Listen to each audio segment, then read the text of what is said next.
Skip through that, bring in one of the jurors who will be the one who votes. Texas Senator Ted Cruz joins us now live. Good to have you with us, Senator. Shannon, always good to be with you. Okay, so let's talk about some of the analysis. This coming from Lawrence Tribe, a well-known left-leaning law professor, says this: I've closely studied every impeachment trial in our history. No impeachment has ever been as ably prosecuted in the Senate. In no prior impeachment has a conviction been as overwhelmingly justified. Now the Senate is on trial to acquit itself. It must convict Donald J. Trump. He doesn't have a vote. You do. What do you make of it so far? Well, listen, Larry Tribe is a very smart lawyer. He was my constitutional law professor some years ago. But, you know, particularly in recent years, he's just become a hard partisan. And actually his tweet there reflects the views of the Democratic House managers and the Democratic senators. The end result of this trial is obvious to every single person in the room. President Trump is going to be acquitted. In order for President Trump to be convicted, it takes 67 votes. There is no chance whatsoever there will be 67 votes to convict him. All 100 senators know that. The House managers know that. Everyone in the room knows that. And there shouldn't be the votes to convict him, for one simple reason. The House managers, they have not proven their case. To prove their case, they have to demonstrate that President Trump committed a high crime or misdemeanor. That's the constitutional standard. And what they've attempted, what they've alleged in the articles of impeachment is incitement. In 2 days and 16 hours of presenting their case, they haven't come remotely close to demonstrating that President Trump's conduct violated the law, that it constituted incitement. They have spent 90% of their time showing really powerful images and movies of the January 6th terrorist attack on the Capitol. That was horrific. All 100 of us lived through that, and it was despicable. And every one of the violent criminals who engaged in that attack, including murdering a Capitol Hill police officer, every one of them should be fully prosecuted, should go to jail for a long, long time. They spent all their time saying it was really, really terrible. All of us agree it was a terror attack. Violence is never right. But what they haven't been able to prove is that President Trump's speech on that day was the cause, the legal cause for it, such that it would constitute incitement. And any standard they put forth for incitement, by any measure, the rhetoric and angry language from the Democrats exceeds that of President Trump's, and that they haven't even attempted to explain away.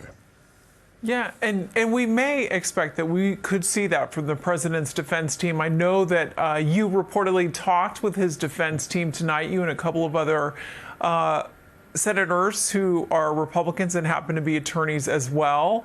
Can you tell us anything about that conversation or how they're feeling going into tomorrow? Well, sure. When the House managers closed their case, I grabbed a couple of other senators. I grabbed Lindsey Graham and Mike Lee, and I said, why don't we go sit down and talk with the president's lawyers? And we spent, 45 minutes, an hour in there talking with them. And I just wanted to sit down and say, okay, what are y'all looking to put forward? And to share our thoughts in terms of where things are. And certainly what I urged the Trump defense lawyers is focus on the point I just made, which is that the legal standard in all 16 hours of the House manager's presentation, they spent only about 15 minutes on the legal standard for incitement. And they created this brand new standard that's found in no criminal code, that's found in no case law, but they invented a new standard for incitement. And a point that I hope that President Trump's lawyers make tomorrow is if you look at the comments of Bernie Sanders, of Nancy Pelosi, of Chuck Schumer, of Maxine Waters, if you look at Kamala Harris, there is no coherent basis under the standard they put forward for concluding President Trump's comments were incitement and Kamala Harris's wasn't. While we were having Black Lives Matter and Antifa riots all over the country, while cities were burning, while police cars were being firebombed, while police officers were being murdered all across the country, Vice President Harris went on national television on Stephen Colbert and said these riots will continue and they should continue. She urged the violence to continue. And I'll tell you, Shannon, she did even more than that. Okay. She raised money Hold on just a second, to though. bail out the violent criminals Yes. who had been arrested for committing crimes of violence. Now, let me be clear. And that is true, but encouraging protests is different than encouraging violence. So I think we need to be careful in how we describe her words. Except President Trump, if you look at his remarks on January 6th, he urged people to be peaceful and patriotic. He did not praise violence. He didn't encourage violence. I noticed that wasn't in the videos. That wasn't in the videos that were shown. They edited out the word peaceful. And my point is simple. Look, neither one of those were incitement. We have a First Amendment that allows robust, vigorous political debate from both sides, even when there is irresponsible or overheated rhetoric on either side. That's part of our political process. My point is very simple. The standard the Democrats have put forward, there's no coherent way for them to say, because we don't like Donald Trump, he's guilty, but all of our guys who have done it and done it repeatedly. Look, Donald Trump didn't bail out the violent criminals who committed the terrorist attack on January 6th.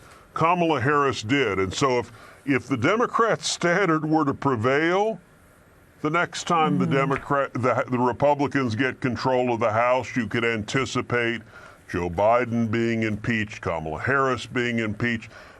That is a terrible outcome. Already. This is not meant to be politically weaponized. Instead, impeachment and the constitutional standard should be treated seriously.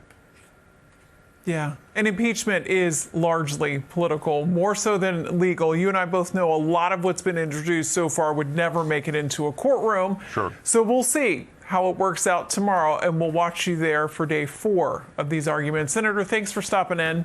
Always a pleasure.